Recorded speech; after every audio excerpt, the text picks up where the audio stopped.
Question 9 of your number mock exam tells us that the area of a rectangle can be found using the formula area equals length times width.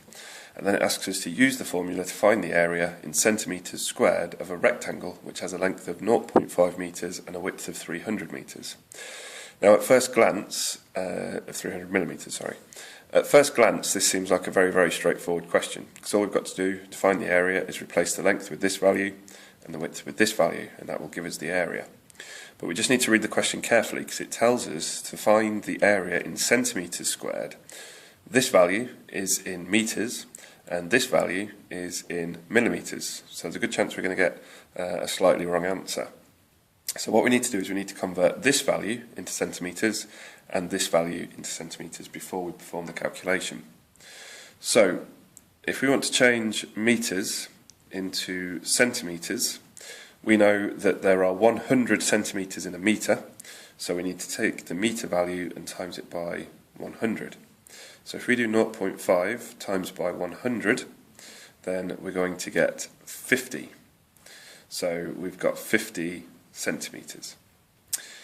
If we want to change millimetres into centimetres, what we need to think about here is that we have got 10 millimetres in a centimetre, but what we're doing here is we're going in the other direction. We're going from a smaller division to a larger division. So every centimetre has 10 millimetres in it. So what we need to do is to divide this value by 10.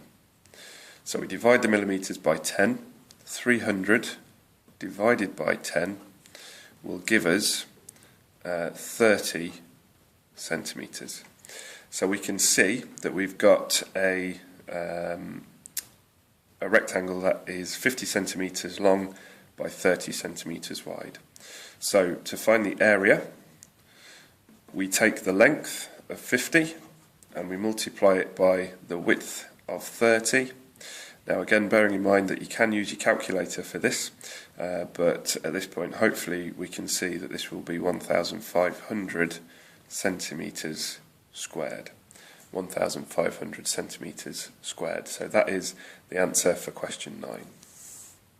For question 10, asks us the cost in pounds to hire a go-kart track is calculated using this formula. Cost equals 50 plus 25 times the number of people attending. And it asks us to find the cost of hiring the venue for 22 people. Now, what we can do straight away is we can put the 22 into here, because we've got the number of people attending, and the number of people attending is 22. So we know that the cost will be equal to 50 plus 25 times 22. Now, the only problem with this question is we need to think about what order we're going to do it in.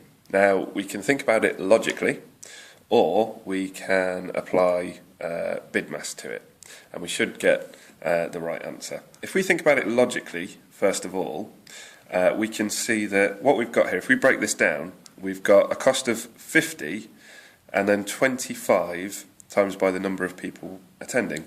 So this part here is like a fixed cost. Doesn't matter how many people attend, you will pay £50 plus the cost of however many people attend.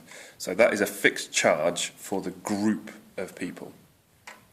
So what we can see is that to add this to this and then multiply it by the number of people attending would be a mistake, because if that was the case then it would just say 75 times the number of people attending, because that's how much you'd be paying per person. Instead of which we need to take the number of people that are attending and multiply it by £25 each, and then we need to add on that just flat cost of £50. BIDMAS will also tell us exactly the same thing, which tells us that if we look at this, we've got, if we think about BIDMAS, we've got multiplication before addition, so therefore we're going to do this part first. So the cost will be equal to 50 plus 25 times 22. So we do this bit first, 25 times 22. So 25 times 22 gives us 550. So we've got 50 plus 550, so the total cost for hiring this venue, don't forget your units, is £600. So that's questions 9 and 10 answered for your number mock exam.